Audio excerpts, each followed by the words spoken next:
we can't think our way out of these problems.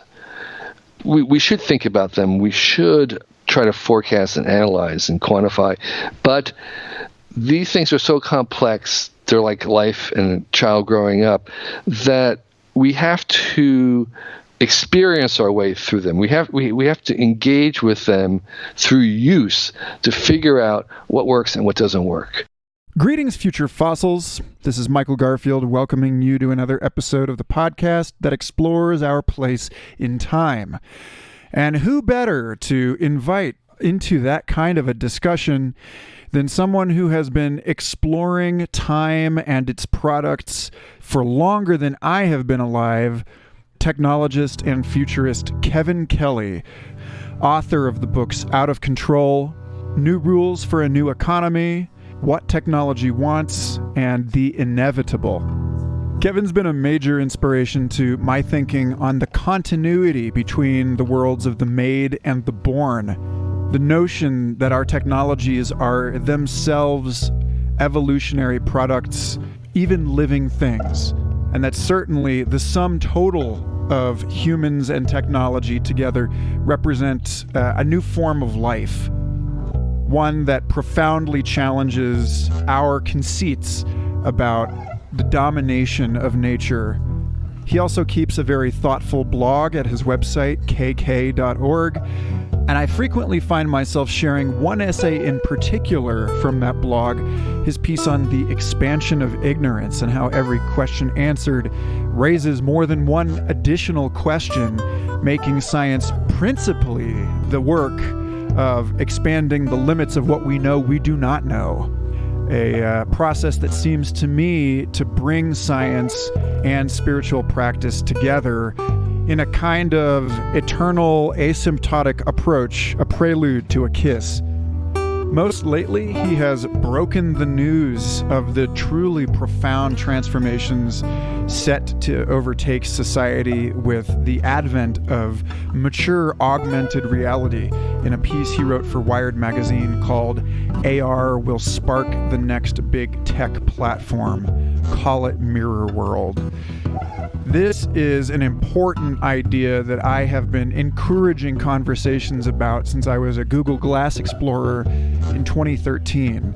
What happens when we create a one-to-one scale map of our planet? When we can rewind the view from the park bench that we're sitting on for that day from publicly available camera footage? When absolutely everything that we sense is at least potentially overlaid with additional information and insight. The enablement of these technologies require massive changes in the way that we understand our relations to one another and our own personal identities. And as Kevin Kelly's long-term collaborator Stuart Brand at the Long Now Foundation is fond of reminding people, when progress comes too fast, people call it change, and they want it to slow down. So I understand why the emergence of Mirrorworld might be scary for some people, but Kevin is probably the best person on the planet to lay your fears to rest and to restore in you a sense of what he calls protopian optimism for the incremental improvements of the human condition and our ever unfolding creative evolution into the adjacent possible. Before we get into this episode, however, I want to give my deep thanks to Sarah Runstrom, Ryan, Brian Hershey, Shane Dooley, Sean Herbert, and Nathan Epler for joining the Future Fossils Patreon community. This week, I am starting a new podcast, Complexity, for the Santa Fe Institute, and as a consequence, I'm going to have to just accept the reduced schedule of releases that I've been forced into with Future Fossils as a new parent. This show is transitioning officially and formally to bi-weekly, but I'm going to continue to push as much awesome exclusive content into the Patreon feed as possible. That means more exclusive episodes than the copious number of exclusive episodes that are already available in there, as well as music and writing and artwork. I'm touched at the amount of support that this show has received, both on Patreon and elsewhere, and would love to see you also joining our sci-fi book club calls, hanging out in our Facebook group, etc. So if you feel that this show has enriched your life, I hope you'll consider popping on over to patreon.com/Michael Garfield and signing up to drop $2, $5, $10 a month into the hat so that this show does not become a digital archive of the sponsors I had to capitulate to in order to get it produced, but can persist and grow into an even more meaningful and substantial inquiry into the edges of our maps of the modern world. If you have any questions or comments about the show, please feel free to email me, futurefossilspodcast@gmail.com.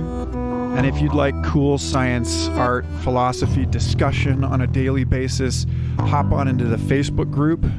We have really great discussions in there, and it may redeem your Facebook experience a little. I do hear that from folks. Anyway, thank you so much for listening. I really hope you enjoy this episode. I would love to know what you think about it. Enjoy, take care, and I'll talk to you again soon.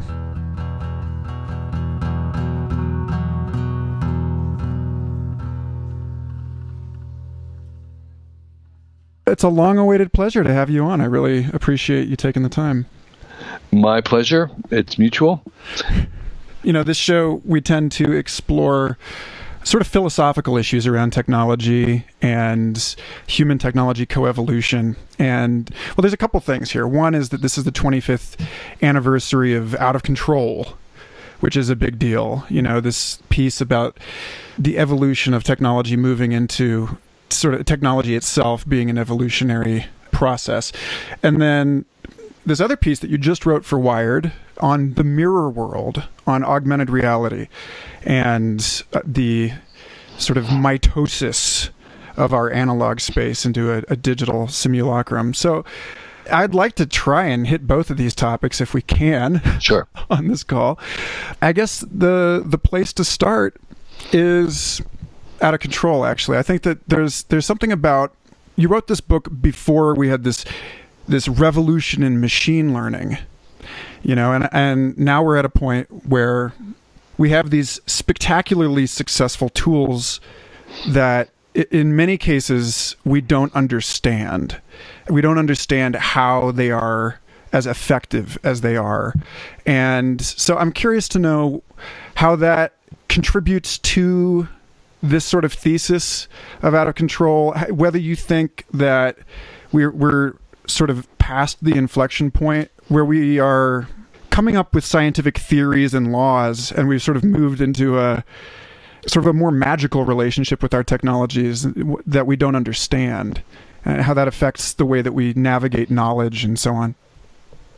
Yeah, so the kind of underlying thesis of Out of Control is captured in its title, which is that our own creations, when they become complex, in order for them to be maximized in their usefulness to us, their adaptability, their learning, that we have to let go of them, that we won't be able to control them, we won't even be able to understand them.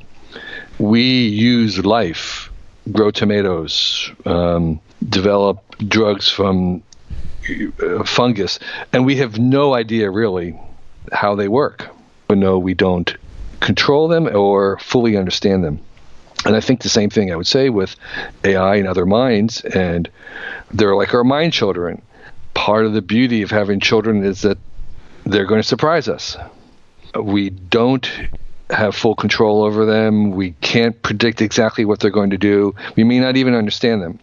And so I think, yes, we have passed that threshold long ago where we no longer have total control or understanding of what we make.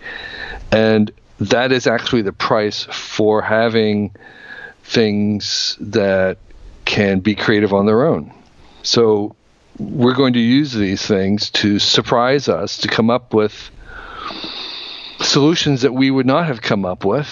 And to do that, they are going to be beyond our comprehension, and they'll be beyond our control in some degree, just like our children are.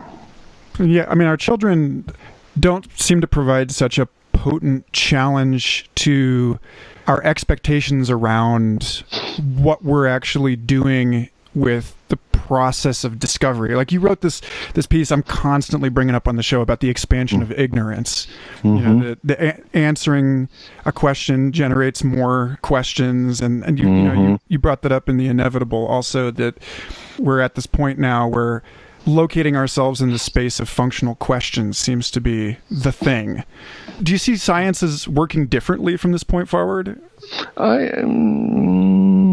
That's an interesting question, but let me just sort of follow my thought on the analogy with children. Imagine a world where, for tens of thousands of years, people just never died. They lived forever. And then suddenly, one year, the first children were born. No one had any experience with children before. It would freak people out.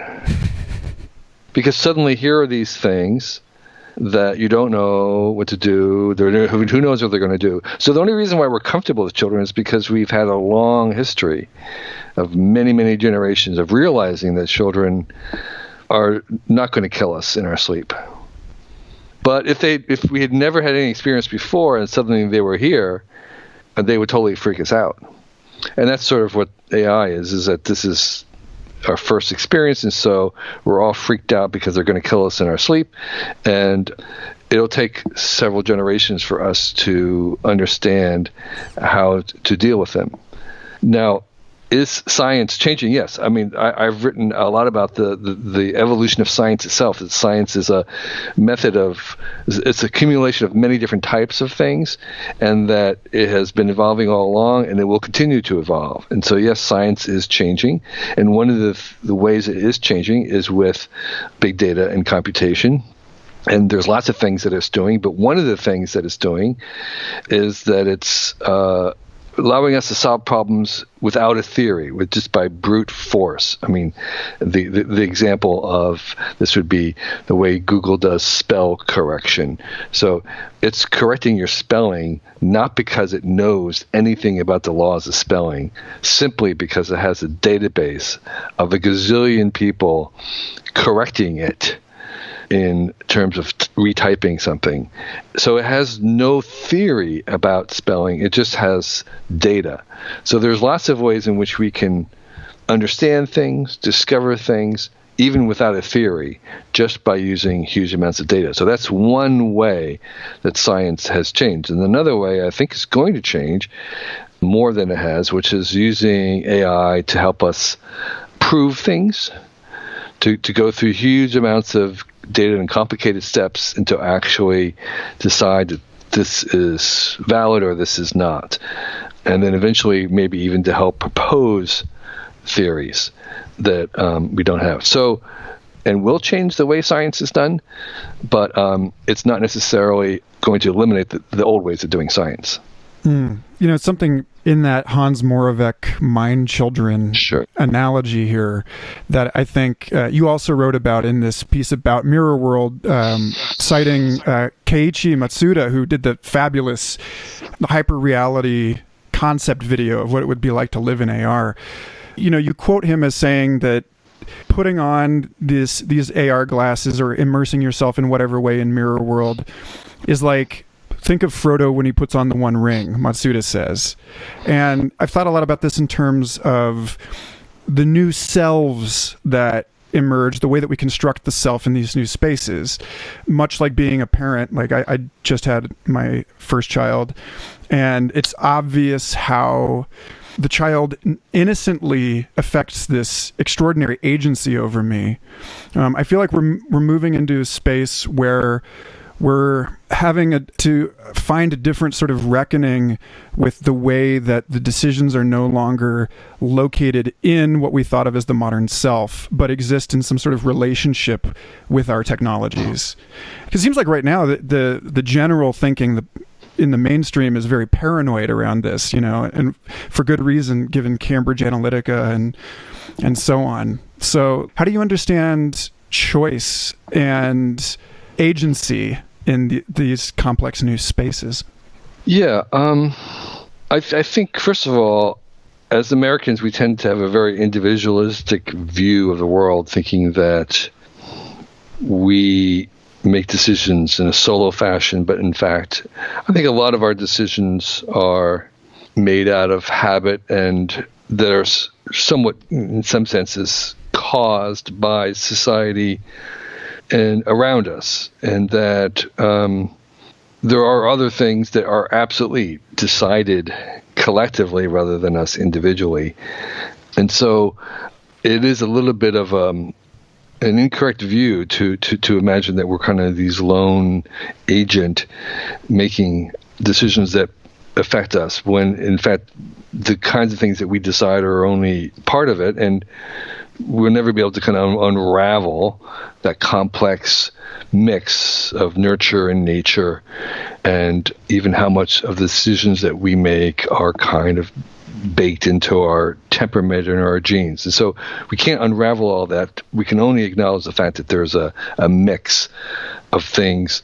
And I think we add to that mix technology. So in a certain abstract sense, civilization is a kind of technology. All the laws and the structures around us, the society around us, is an invention of our mind. And we're just moving it further along. I don't think there's some kind of threshold border where we're suddenly in a new territory. We're going further, but we're going in the same direction we've been going for 1,000 years at the very least. And that includes this moment where we're wholly dependent on technology. We left that 10,000 years ago, where we as beings or animals could not survive very long if we took all technology away from us. So we're already long dependent wholly for our survival on technology, and we're going more in that direction. So this kind of coevolution, symbiotic relationship with technology is continuing. It's not like we're just starting now. It's continuing.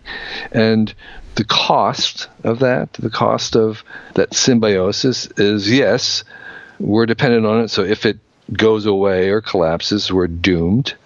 So we have to make sure it doesn't go away. And a lot of what we spend our time is making sure that this thing continues to go. And then there's the other questions about identity. It's like, well, if we are symbiotic with what we've made, then who are we? And the kind of questions you talked about, who's in control? Who's really making the decisions? And the answer is well, we all are, or it's making decisions, or collectively we are making decisions. And we're going to continue in that direction.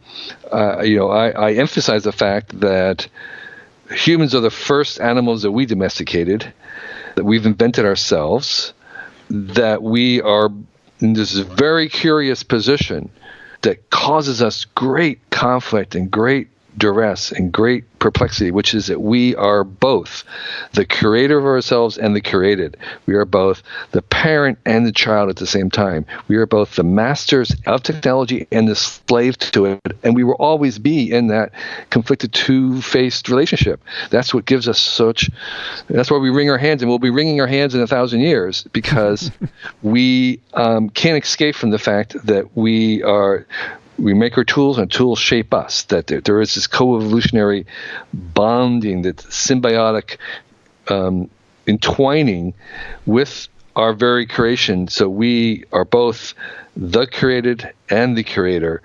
And that's a very weird position to be in, but that's where we are. And we're going to go forward into more of that, where we make more of the things in the world, and they will then make us. We will make things in the world. We will decide to make them, and they will decide things for us. And so we have to get good at this. Stuart Brand likes to talk about we are as gods. We should get good at it.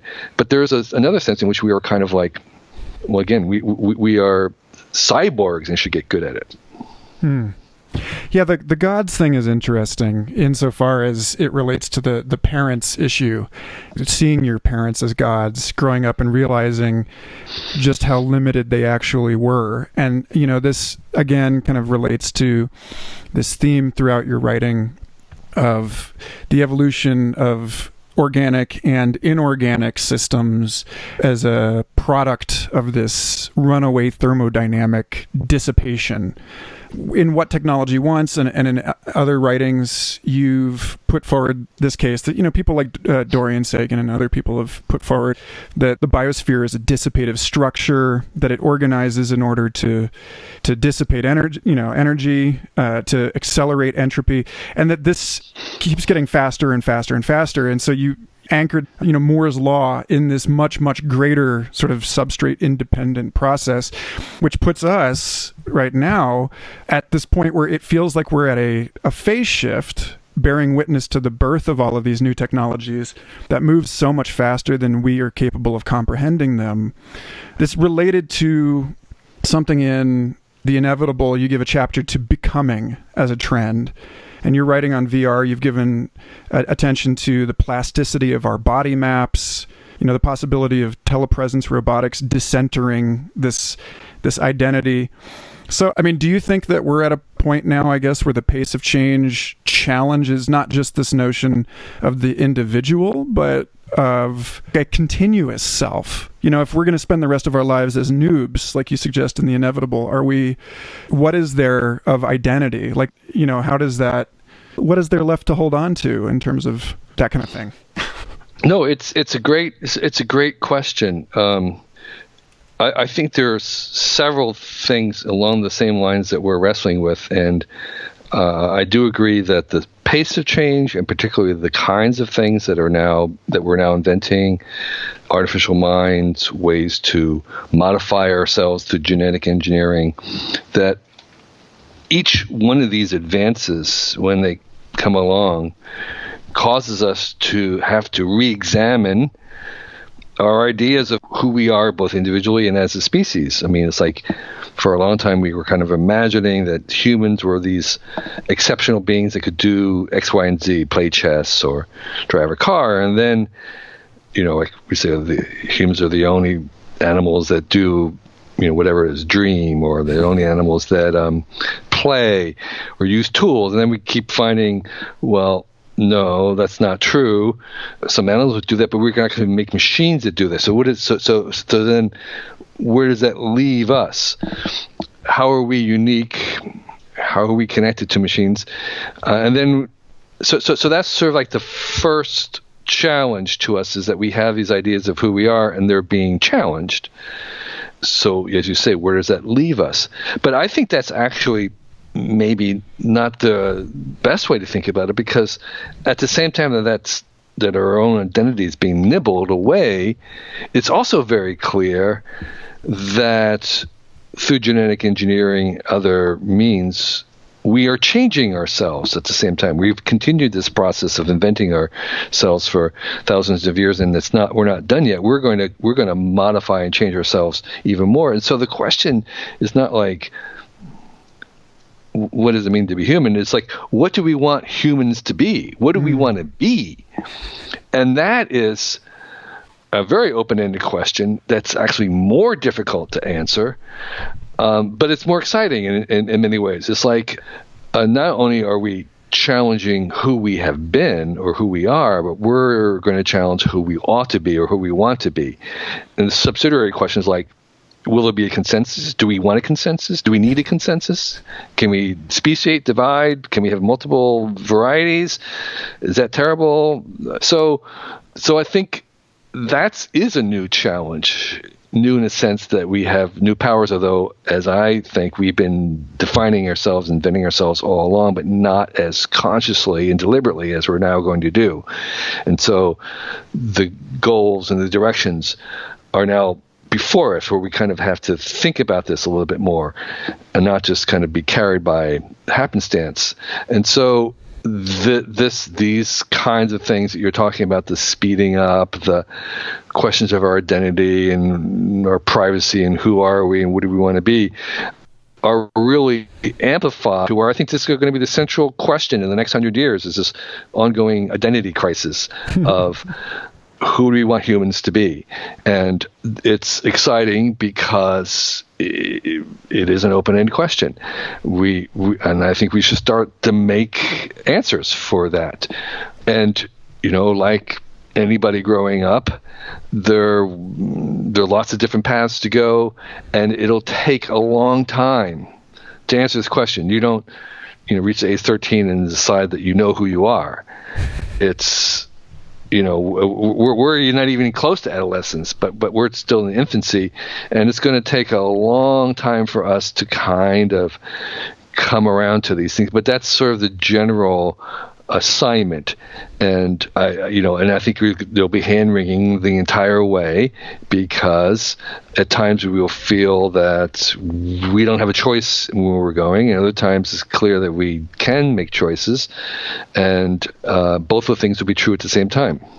In listening to you speak about all this right now, one of the things that comes up is I had an episode a while back with Zach Stein, who's a philosopher, who's talking about the importance of reviving the practice of metaphysics in the 21st century. I mean, really, ultimately, when you talk about this question of what it means to be human, what we would like for it to mean, this is a metaphysical question. It's not a question that there is any obvious way to ask from the position of quantitative research, of a sort of scientific framing. It stands, these questions stand alongside those kinds of questions. So I don't know. It seems as though, how do you feel about the process of sense making in this space? Because it seems, at least from where I'm standing, and maybe one day this will be considered hopelessly naive, but it seems as though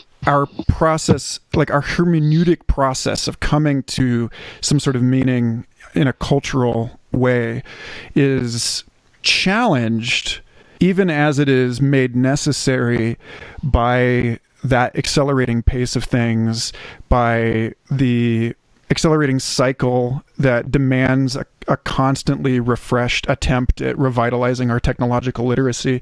Just to bring up deep fake, if we lose the thread of being able to identify media as admissible evidence, if we no longer understand how to agree on facts, then how do we even engage in a sort of communal metaphysical enterprise in that kind of way?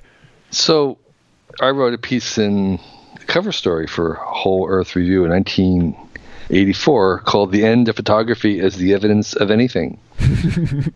We passed that threshold where you can't trust your eyes long ago, and I actually wrote something recently called lie detection, which is the fact that, if you see words on a page, I have no idea. Anybody can, it's very easy to change a letter or a word on a page.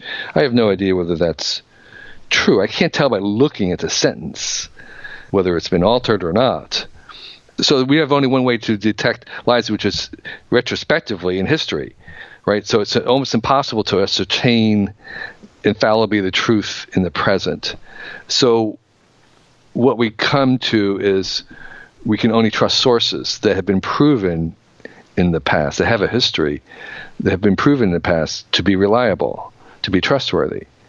And that's ultimately where the facts reside. Facts can only be proven by sources that have been reliable in the past, and those sources can be counted on to be reliable in the present. So I think there are ways to do that, but I think our expectations about what that looks like should be altered. That it isn't that we can't trust anything, it's just that we can't trust anything immediately. We can only trust things that have been reliable in the past.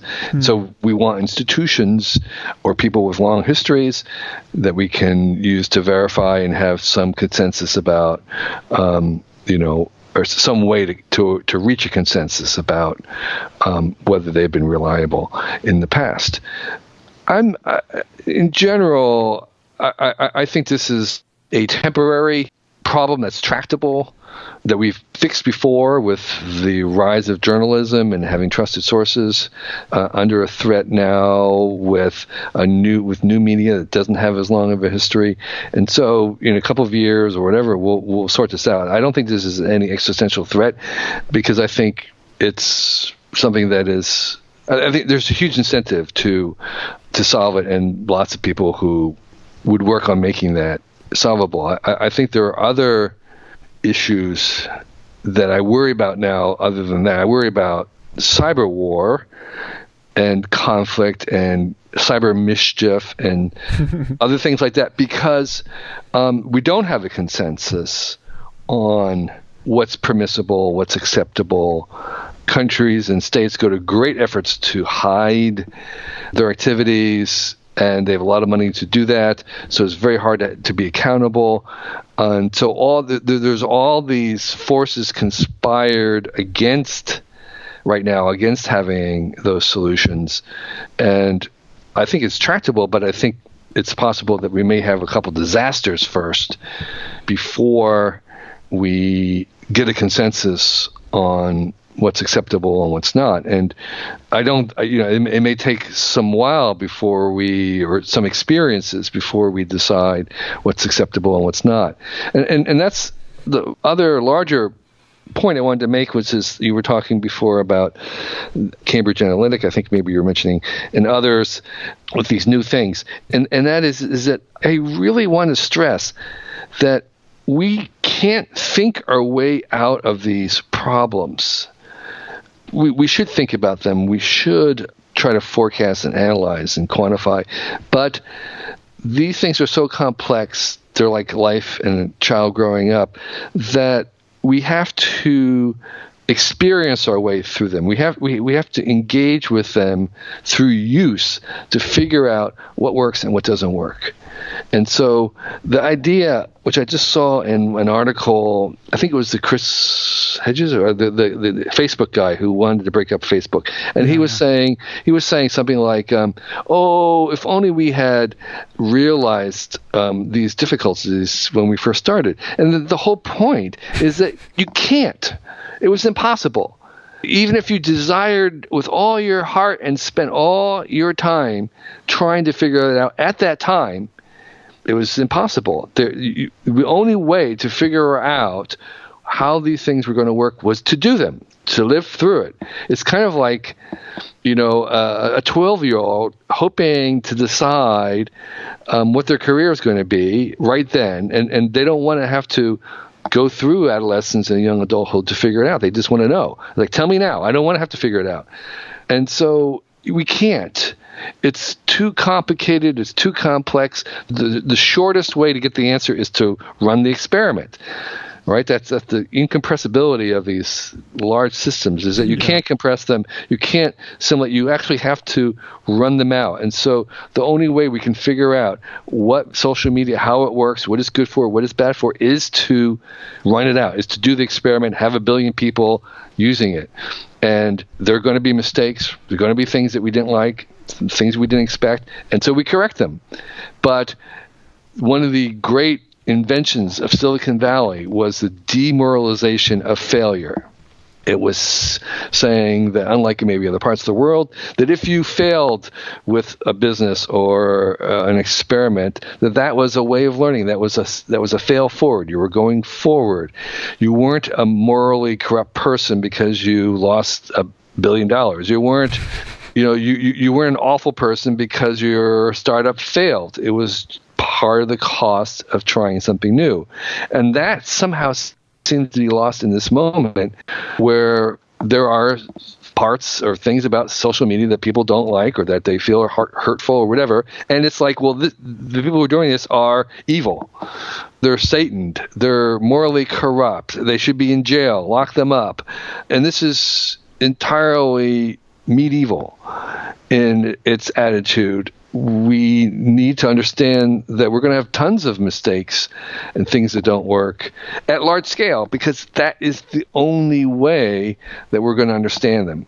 Can't think our way out of these things just as a 12-year-old is not going to just sit there and think about what their career is going to be. You have to kind of live through it. So in that incompressibility, there's a resonance point with the way that you open this article on the Mirrorworld, where you compare it to Jose Luis Borges's one-to-one map of reality. And in thinking about that, this issue that is already an issue of the way that we reconcile the digital map of an analog world, to put it in kind of gross terms. We have issues that, like Doug Rushkoff has talked about, present shock, the way that the infinite capacity of the digital platform consumes our finite attention. You've got cities like Venice that are literally sinking under the weight of their tourists because of a failure to reconcile the local and the global. And I'm curious to know, surely you've given thought to the new challenges that will be presented by a system that even more completely enfolds what we think of as the world and provides more and more opportunities for people to mistake one for the other, or to unleash some sort of catastrophic global influence on locations. And I don't know, I hope you don't mind me taking the sort of devil's advocate position here, or the cynical position, but you've spent a lot of time beating away these kind of things. So let me just, for the benefit of the listeners, just to kind of describe very briefly what this mirror world is. It's sort of like Google Earth, which we all kind of all know or understand. Google Earth is this virtual layer or view of the real world, and it's a one-to-one. So in a certain sense, like Street View, as you walk along Street View, you are you have an entire world that's as big as this world. But in the mirror world that we're talking about, you wear a special pair of glasses, and they're not like VR glasses, which are dark and you only see the virtual. These are see-through, so that you see the real world, and there's this layer, a virtual layer, that you can add to see a virtual Earth or virtual building at the same scale and in the same place, kind of like a ghost of that world. And that allows you to do many things, but you kind of interact with it almost in a real way. You could be standing in a room, and with the glasses on, you'd see a virtual version of the room, and maybe there's a sofa that you want to try out, and you could try out a virtual sofa in your living room, walk around it, and then it would appear almost like it was really there. You could change the fabric color, you can move it around in many ways. And so that kind of digital twin is one aspect of this world. And everything is being scanned as you look at it. In other words, the act of looking at it actually rescans and maps the world. So the map is being remapped every time you use it. So there's this kind of compounding effect. The more people use it, the bigger the world and deeper the world gets. So the question is we can go through some of the virtues or benefits that you'd have of this virtual one-to-one mirror world, this digital twin of the world, all the things you could do with it. But one of the questions usually, how awful would it be? What's the price? What's the cost? Because there will always be a cost.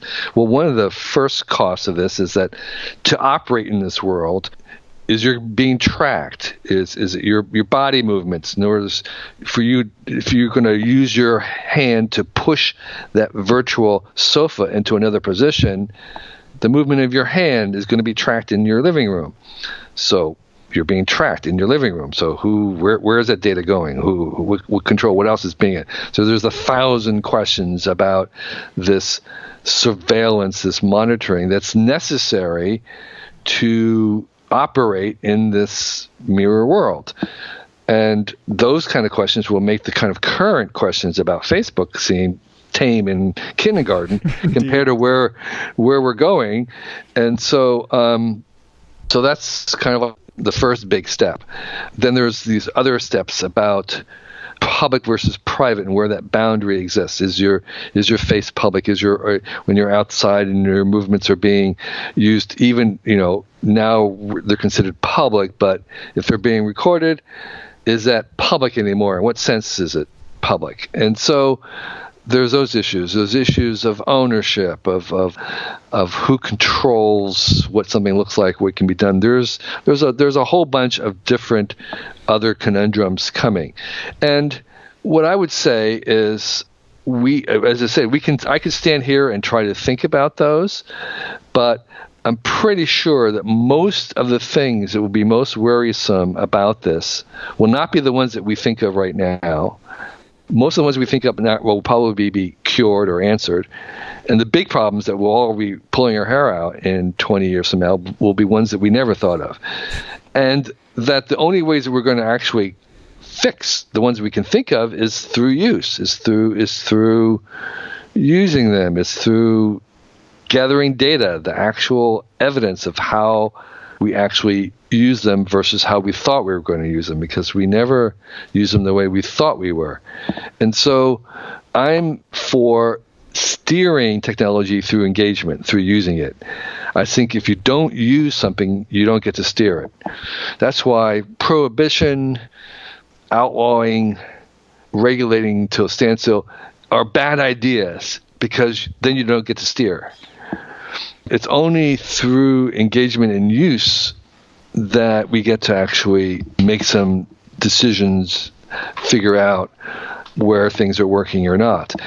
And so I preach full embrace of these as a way to figure out what works and what don't work, and to rely on actual data, evidence, to make decisions, rather than making decisions about what we could imagine would happen. So, something there's a through line, I think, in everything that you've brought up today, which you neatly summarize in this piece on the mirror world as history will be a verb.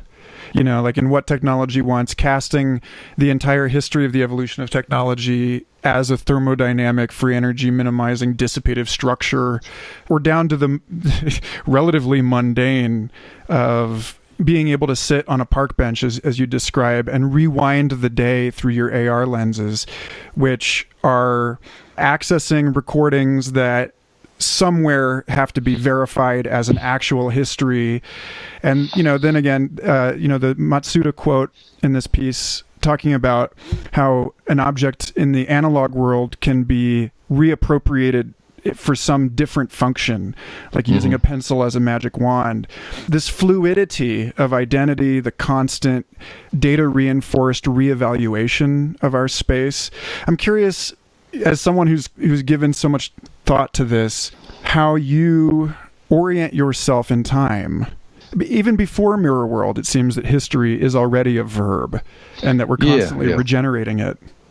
Yeah, I mean, most of the most interesting people I know talking about the future are great historians, and I, much to my surprise, over the years have become more and more interested in history and reading me more and more, because you get a better sense of the continuity and the ways in which, I think the specifics of the future are inherently unpredictable. They're stochastic. They're fundamentally, I wouldn't call random, but they're fundamentally unpredictable. However, I think the larger outlines, the larger thrusts, the larger directions are inevitable. And to see those larger directions, it's helpful to look into the past, because they are continuations of what's been going on. And so the more I want to look into the future, the more I need to look into the past. And at the Long Now Foundation, we call that the Long Now, where you're expanding the now from the last 5 minutes to the next 5 minutes, and you're making a longer version of that, where it's the last 1,000 years and the next 1,000 years. And that perspective of kind of taking in a larger view is also a systems view where we understand that it's, the major factors are not like individual persons, individual people very rarely make a dent in the universe. Most of the things happening are because of systems that are there and running, and systems have their own agendas, and the technium itself has an agenda. So part of that agenda can be ascertained by looking at the long-term history of things. And so the view, if I have one, is of the long now, which is to kind of expand the now to include the long past and the long future. So as a fan of the long now, long-term fan of the long now, I have to ask, if history is a verb, then tomorrow's history isn't yesterday's history. So even as someone who identifies as a, quote, paleontologist futurist and agrees with you in a deep, like bones deep way about everything that you just said, there's some part of me nagging that says, is it really effective or honest in some way to cast our present understanding into the past and then use that as a scaffold upon which to imagine into the future, when we know that it is in some sense an act of presentism, and that we've rewritten it. Yeah. Well, of course, our understanding of the past is fragmentary at best, and will only improve into the future. The classical, case of old archaeologists sort of missing most of the stuff of the evidence or destroying it, and so you kind of like future-proof archaeological digs by saving part of it to be unearthed later on when there was better tools and better understanding. So yes. And I mean, that's true of any thought we have about the future. We're not really. I mean, science fiction authors know this very, very deeply. You're never really writing about the future. You're always really writing about the present. You're predicting the present in some senses. You're using the excuse of a future world to kind of really talk about now. And so we really can't escape our blinders of the present. We're going to be blinded by, when we look in the past, we're going to be blinded by who we are and our background and our upbringing, and we're blinded when we look in the future by the same blinders. But that doesn't mean that we shouldn't try or shouldn't do it. We just have to be aware, that it's like any other science, that it's incremental, that it's preliminary, that it's a work in progress. And so we make the best view we can. We look at the past. We make the best stab at it we possibly can, with being as honest and open-minded as we can, knowing, like science, that in 100 years from now they may laugh at us for our naivete. But it's incremental. We're not going to be 100% wrong. We might be 5% right, which is, in my book, a protopian view, incremental progress, a 1% improvement. 1% a year is all we need. Even if we create 1% more than we destroy every year, that's all that we need to make civilization. If we have 1% more information over ignorance a year, then that compounded is what civilization is about. Well, I know that we're coming up on the end of this here, so that's a great place to segue into a question I like to ask people at the ends of these conversations, which is, assuming that this recording is going to get cut into a diamond or whatever and, launched out into space and self-replicating nanobots, or found by some archaeologist hundreds or thousands of years hence, what are you most concerned with communicating to those unborn people? As a long now guy, I know you have a good answer to this. Wow. No, that's a fantastic question. I've never been asked that. That's why it's fantastic. I have to think about it for a couple seconds. That's a really great question. What is my message to the future? So I made a hobby for a while of looking at time capsules, which are basically messages to the future. And There are actually a lot of them are made, and unfortunately, the destiny, the statistical destiny for most time capsules is to be completely forgotten, utterly. No, they're buried and nobody remembers them. They're like 95% are forgotten within 5-10 years. So that's unfortunately their destiny. But the ones that are found and opened are kind of interesting because you get to see these messages from the past that are sent into the future, and almost invariably the contents are not interesting to us now. People ideas about what people are going to be interested in, and usually they're not interested in them. They're just, you guess wrong. And so knowing that, I don't know if there's any information or data that I could move forward that I think anybody in the future would be at all interested in. And I think maybe the only message that I would like to hear them say is, or to read, is that we're trying our best right now. I know we're going to make mistakes. I'm sure you'll find some of the things we do right now to be totally imbalance, and I wish I knew what they were, but that we are concerned about keeping enough options open for you in the future. And what I am working towards is to put forth, to carry forward as many of those possibilities, to maximize the possibilities that you'll have to work into the future. And that's sort of what I am working on. And so it's sort of more of a message of, hey, I know we're not going to give you the ideal, but I am aware of our fallibilities, but we are trying our best. That's a beautiful thing. Since you slipped there and you said, what would I like to hear them say? Is there anything that... Oh, I see. A message of receipt there that you would love to... Of course. Of course, I would. Yeah, I mean, that's the dream of a lot of us, is to meet, another civilization somewhere in the universe, or to hear a message from the future. Yeah, I mean, there's so many things you would want to know. I mean, because of the Fermi paradox, because of the fact that we haven't gotten overt contact with other civilizations, there is a concern about whether we're the only ones, whether we can make it, long term.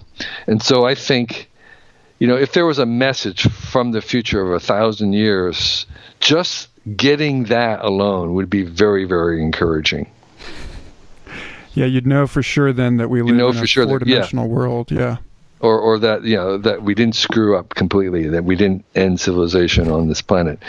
So 1,000-year reign would be remarkable. Of course, in the galactically, it's nothing, but it would still be very encouraging to get such a message. Well, you guys speak English? Yeah. Well, no, I don't expect them to, but they probably have a translator to translate into English. Definitely. Well, Kevin, I'm just delighted to have had this conversation with you. I have many more questions, but we'll have to save them for another time. I really appreciate you taking the time for this. I'm glad you called, and thanks for the great questions. And as I said, the last one was one I haven't heard before, and it was a real joy to try and answer it. Awesome. Take care. Okay.